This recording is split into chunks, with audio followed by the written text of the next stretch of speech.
A history of the trumpet in the military tradition, the trumpet also as it evolved from military use into art music. Today's program centers around this subject.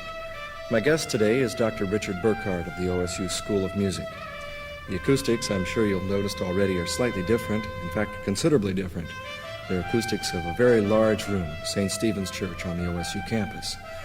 Unfortunately, you'll periodically, from time to time through this program, hear unwanted sounds from outside the building.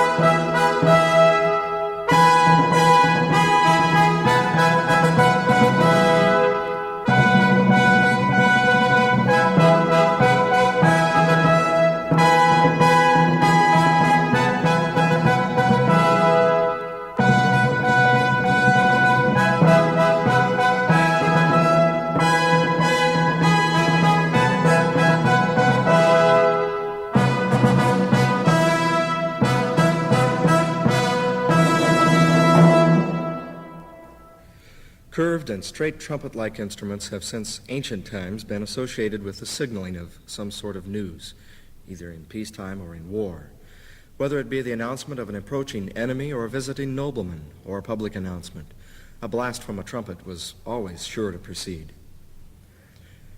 During the Middle Ages, trumpets together with kettle drums became most prestigious as instruments of the nobility, even so much that in 1528 in Regensburg, the Emperor Karl V issued an imperial decree assuring trumpets and kettle drum players of certain rights and privileges.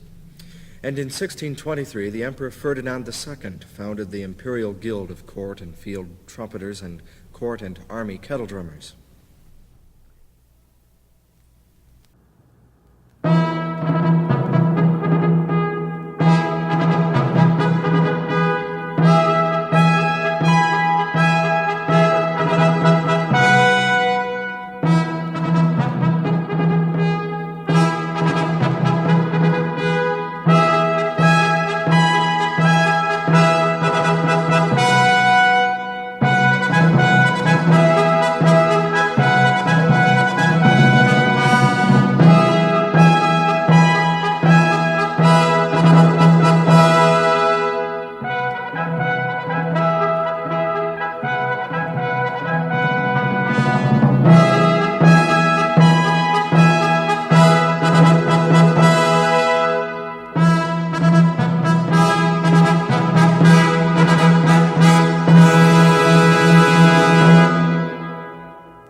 Dr. Burkhardt, what were some of the functions of the guilds? Well, as you have already suggested, the guild was much like our modern-day unions in that it assured the members of certain distinctions, such as employment of the court and beautiful uniforms. It also placed certain restrictions on its members, allowing them to perform only for the nobility and for persons of exceptional qualifications. How could a person become a member of the guild? Could anybody do it? Actually, only children of nobility or the people of high influence were allowed to become students to prepare for the guild's rigid examinations. I know these preparing periods took about 4 years ordinarily. What about the relationship of the guild musicians and the other musicians? Well, trumpeters and kettle drummers were forbidden to be in the company of other musicians. They referred to them as lowly musicians, such as the city pipers, tower musicians, and minstrels. In fact, the trumpet and the kettle drum was forbidden to non-guild members themselves. There naturally developed a hatred and jealousy between these two classes. There's a recorded incident where guild trumpeters discovered a city musician practicing upon a trumpet.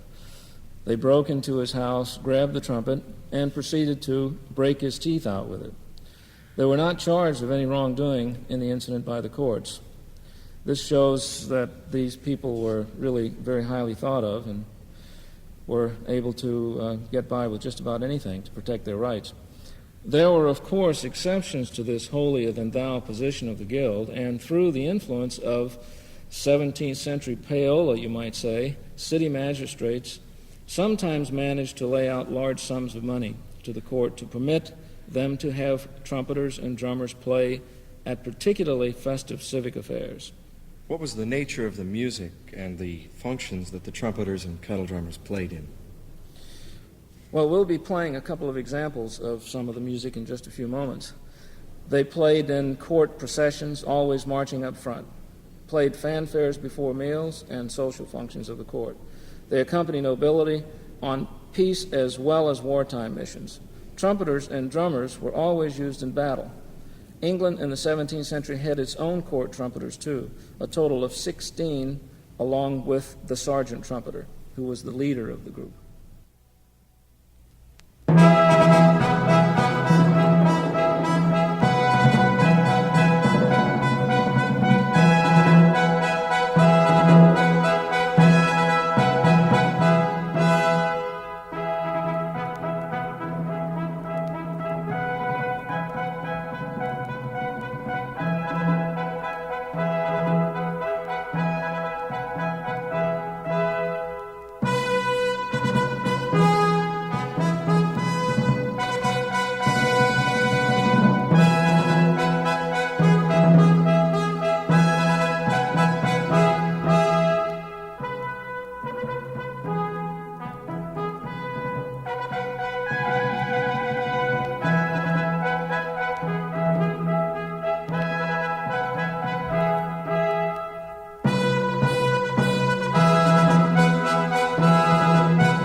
A few moments ago, you mentioned that at one time England had a number of trumpet players, a total of 16 plus a sergeant trumpeter.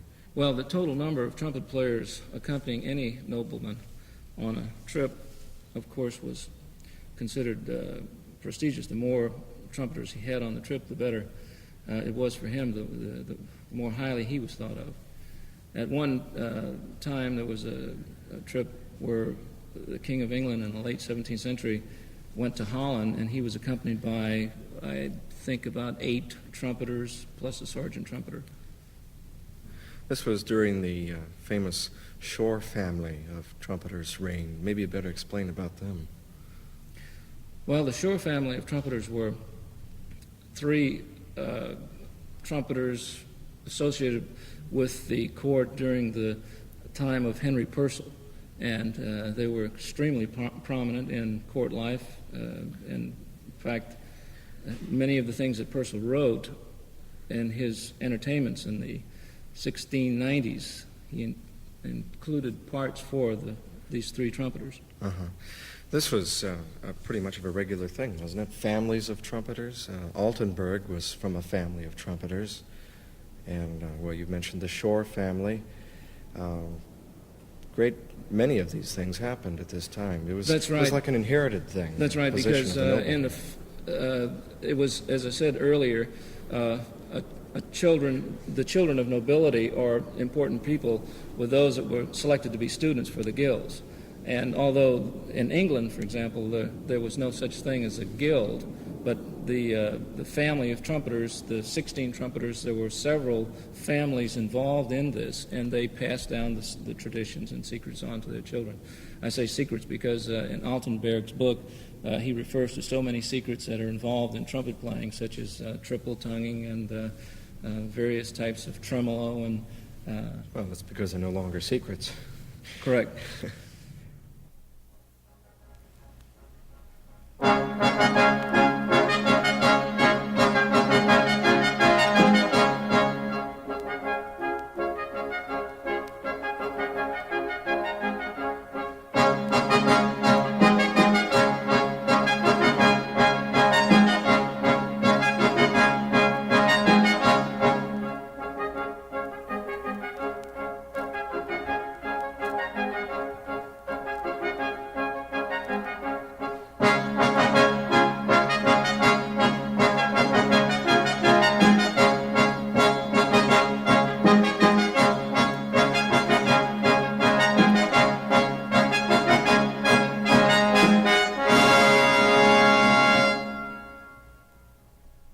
Let's talk for a few moments now about the type of music played, specific pieces. For instance, when they had meals, they played a specific type of music before and during. For instance, the Aufzüge. Yes, during banquets or before banquets and so forth, trumpeters played various types of pieces. For example, two trumpets would play what was referred to as bicinium.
Three trumpets would be playing a tricinium, and four trumpeters are playing what is referred to as an Aufzüge. But however, the term Aufzüge is frequently used to refer to the other two types.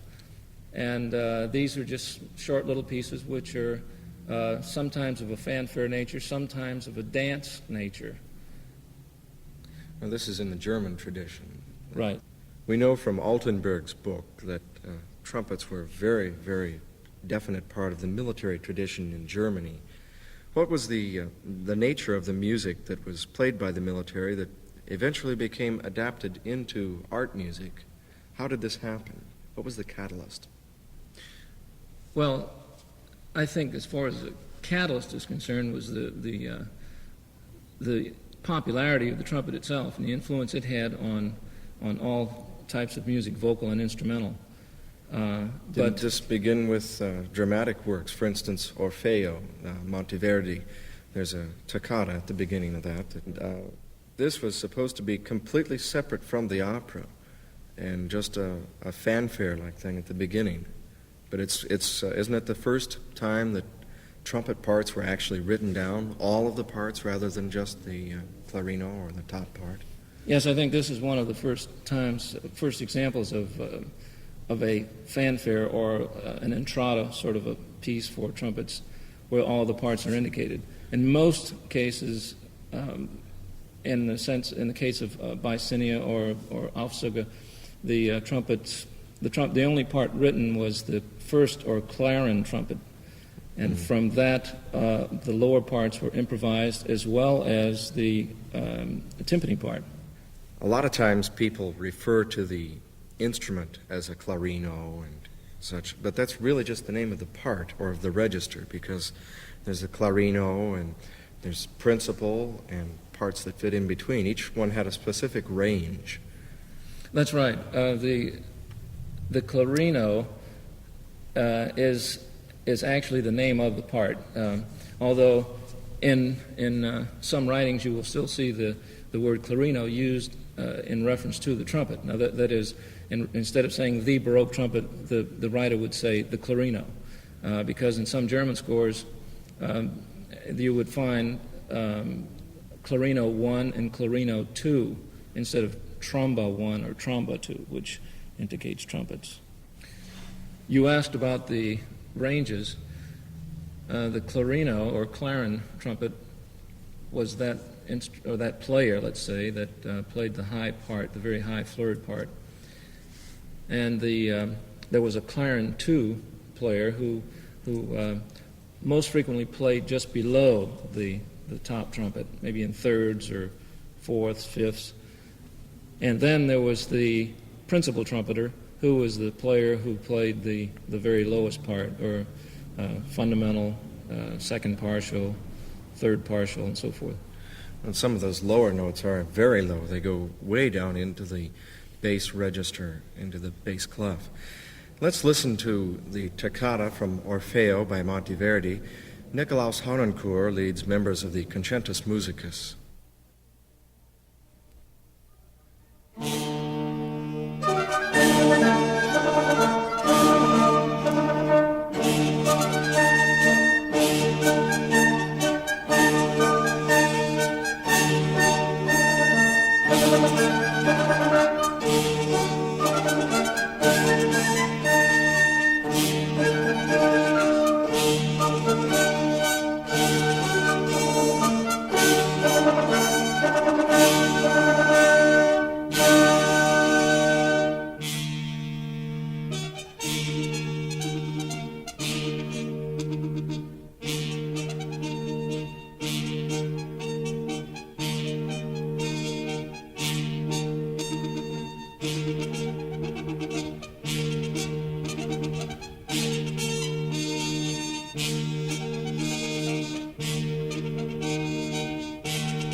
That was the first example of trumpets used in an orchestra, trumpets included in the score for a piece.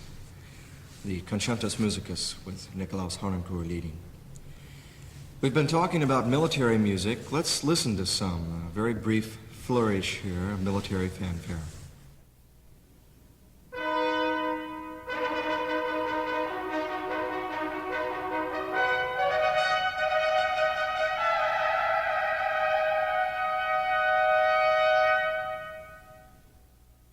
That was an example of the type of thing that would have been played for the beginning of a processional or the introduction of a nobleman. It incorporated what Altenberg refers to as the triple tonguing, and on the very end a long trill. Accompanying this type of fanfare would have been two timpani, and in fact the timpani would have used a lot of the types of rhythms that the trumpeter used. The trumpeter would have been playing triple tonguing or sort of a tremolo tonguing, where he would simply repeat the note very, very quickly, like similar to flutter tonguing. And the timpani player would do the same thing in imitation. In fact, timpanists were said to have used single tongue strokes, double tongue strokes, and triple tongue strokes on timpani as well as on trumpet. That would be interesting, tonguing a timpani. This was the type of fanfare that was pretty much transferred from one to another through the oral tradition, not actually written down. Right. Fanfares were improvised quite a bit. There were a number of all sorts of pieces that were actually written out, but fanfares of this nature were simply improvised by the lead or clarinet trumpet player, and the other trumpeters and the timpani would simply improvise along with him. And the trumpet parts proceeding down from the clarino register became less and less intricate, naturally, didn't they? Right. The lower parts were more rhythmic, very much like the timpani part. That's the way classical music is, for the most part, for the trumpets and timpani. You listen to symphonies by, early symphonies by Beethoven and Haydn. even some later, the timpani and the trumpets sit together and play almost exactly the same thing, tonic and dominant, over and over again. That's right. Trumpeters refer to their classical trumpet parts as simply timpani parts.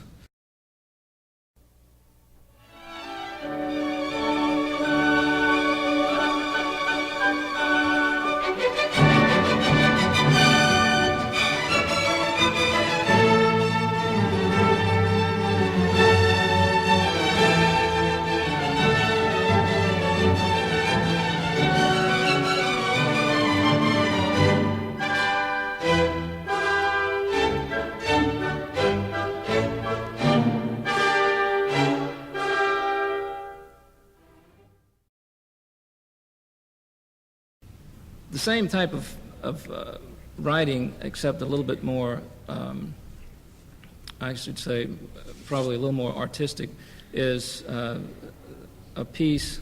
In fact, there are two pieces by Nicholas Haus, which are referred to as Aufzüge for two clarini and timpani. Hasse was an organist at the Marienkirche in Rostock about 1650. And he did these two pieces to be used as entertainment pieces or introductory pieces for various functions. Well, we don't have a timpani player, but we do have an organist. Let's listen to these things a rather unconventional way here with two trumpets, the part originally to be played by a timpanist, written by an organist, but played by an organist.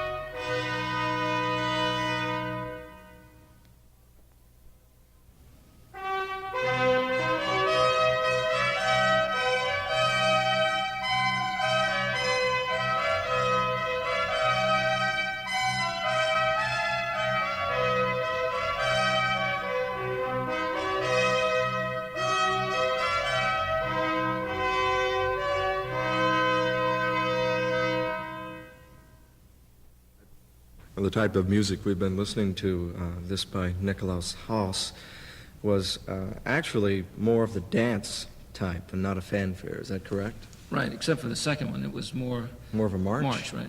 All right. The type of thing that would have been played in a processional. Rather than before anything began. Right. Well, what do we have next? Prince Edward's March. Who wrote this and under what circumstances? Well, it isn't known who wrote the piece, but it was taken from a collection of pieces published in England in the 17th century called Warlike Music. And this is just one of the many marches from that. Many trumpet tunes and marches by English composers, as well as some European composers, are included in that. This is Prince Edward's March, and it is, again, realized here, you might say, for two trumpets and timpani. The only part found in this collection of warlike music was the trumpet part, and it also had a continuo part with it, but was this particular version is two trumpets and timpani. Also about this particular version, we've recorded this twice. Once without using the so-called cheater holes, the holes that allow us to play certain notes a bit more in tune than the original trumpeters of this period would have been able to do. We recorded it once without using the holes, and it's pretty much out of tune. Here's the way it sounds out of tune.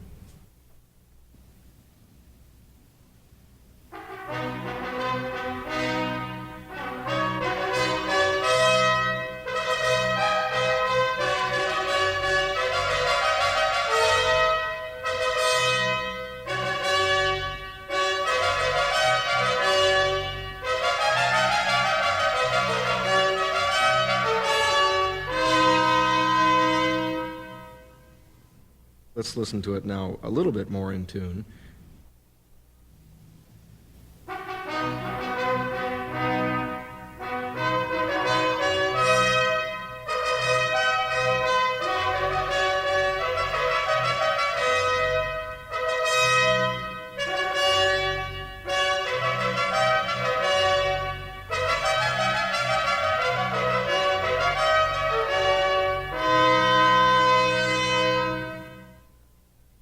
as you could tell from that piece, Prince Edward's March, the part is rather flourishing.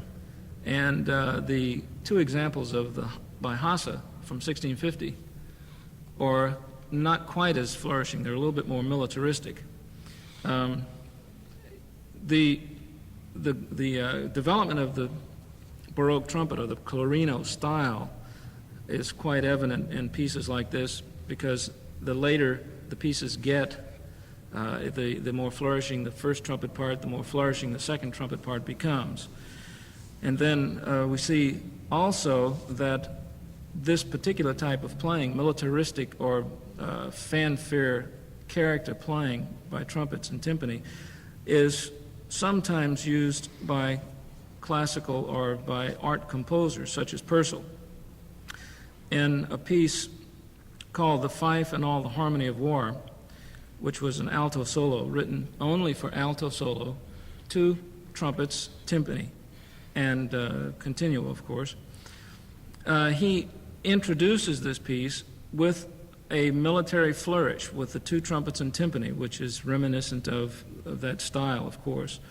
And the nature of the piece itself, the fife and all the harmony of war, indicates that particular type of beginning anyway, to Purcell.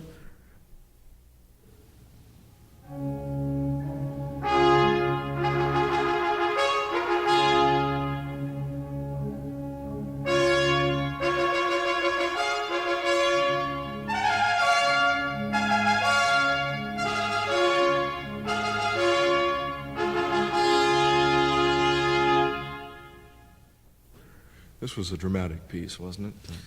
Yes, it was. And this particular piece is very brilliant for 2 trumpets and alto voice. It only begins in the military style, but then it goes on into a very flourishing, very fluid line for the 2 solo trumpets. We spoke earlier about how the Baroque period, the military use of the trumpet was quite extensive, but you didn't find it that much in art music. And it seems to my memory, at least, that classical composers seem to glorify the music and the spirit of war more than the Baroque. Well, you do have examples of that with Beethoven and other classical composers, such as the use of the trumpet in the Leonora No. 3 Overture, for example, the trumpet call signifying the entrance of the king. Yeah, the arrival. Yes. Yeah. It saves the day. Let's listen to that.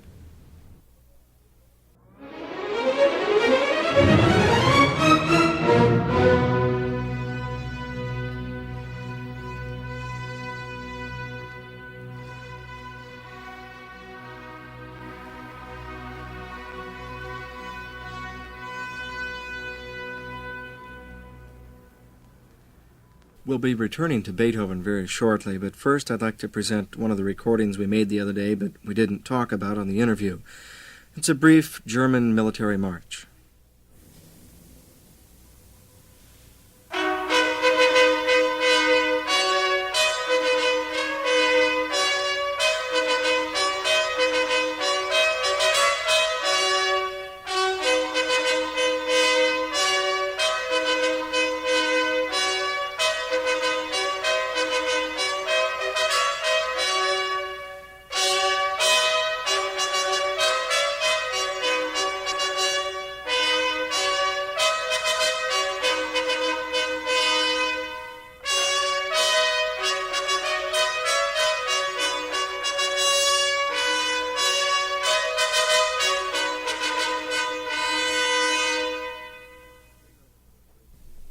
Beethoven wrote a great deal of music that was military influenced. He seemed to relish in the glory of it, the Eroica Symphony and the Wellington's Victory, the mechanical composition that he wrote.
wind instrument group of the Berlin Philharmonic, performing a military march in D major by Beethoven. This was published after his death.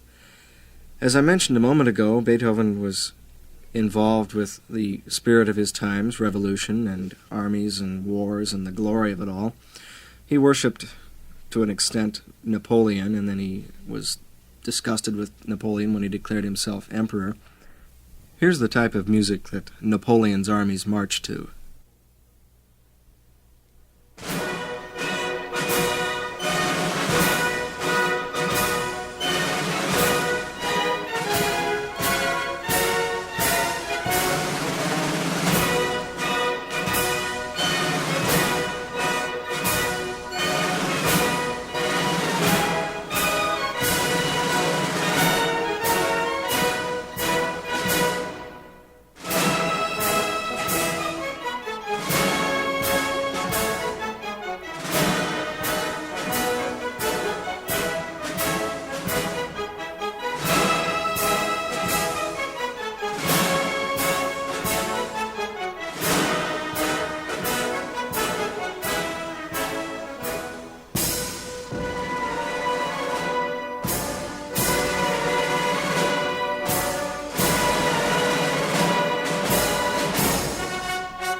military music from the time of Napoleon, Marche Consulaire à Marengo, an anonymous composition, performed by the Paris Police Band.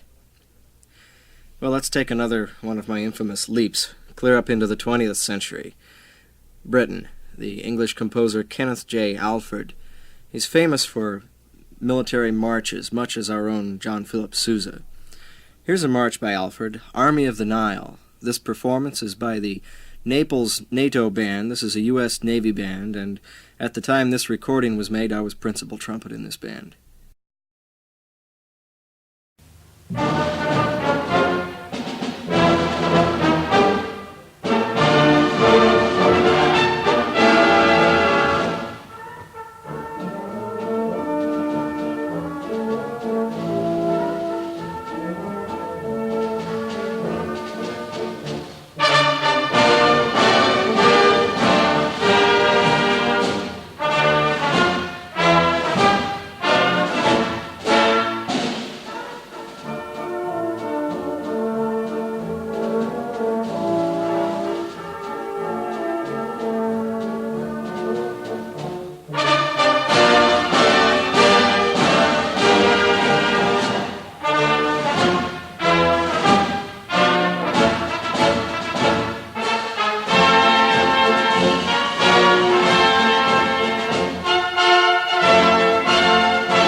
The Army of the Nile by Kenneth Alford, performed by the Naples NATO Band, the Sink South Band, a U.S. Navy band.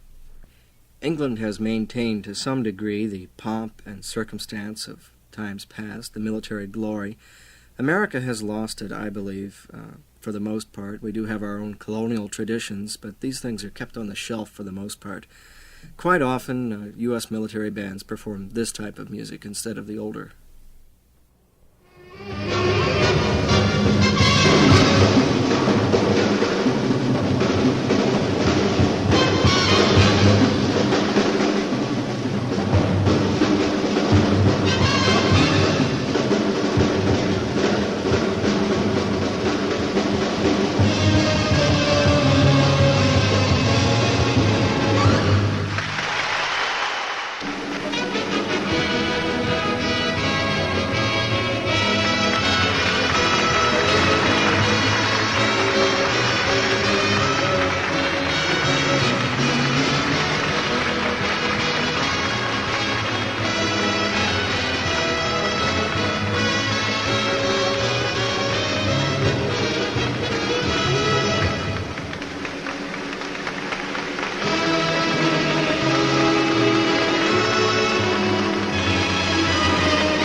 Again, you've been listening to one of the U.S. Navy bands, one that existed at the time that I was stationed in it in the Mediterranean.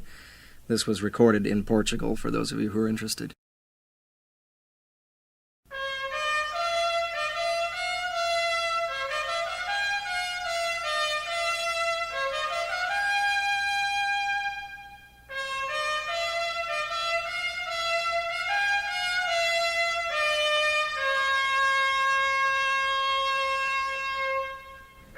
My guest on today's program has been Dr. Richard Burkhardt of the OSU School of Music. Dr. Burkhardt is an assistant professor at the school, and he teaches trumpet and leads the brass choir and some other ensembles. Thank you very much, Dr. Burkhardt, for your assistance in today's program. It's been a great deal of help to me. Mike, it's been my pleasure.